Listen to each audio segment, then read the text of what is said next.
Ыстар, менде суроом бар. Учурда социалдык тармактар аркылуу, мисалы үчүн Facebook, Instagram аркылуу диний алым, башка бир диний алымды ачык сындап жатат. Ошол шариатта кандай каралат? Сындоо 3 сүрөттө дурус болот. Ошол 3 нерсе табылса дурус. Биринчиси, сындаган адам жакшылык каалаш керек. Оңолтуу максатында, оңдоо максатында болуш керек. Эл уксун, эл көрсүн, эл мактасын, элдин арасында кадыр барктуу болоюн деген максатта болсо, сындоого жол жок.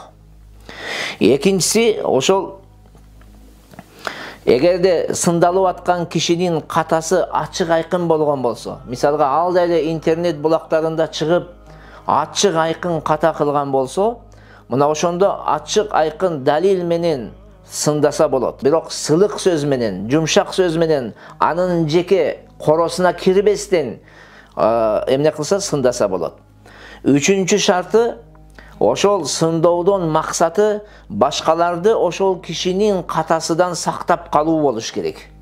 Башкаларды ошол кишинин акыйда жагынан же фик жагынан болгон айткан ката сөздөн сактап калуу болуш керек. Бирок ошол учурда да эле конкреттүү түрдө тактап туруп анан сындаш керек.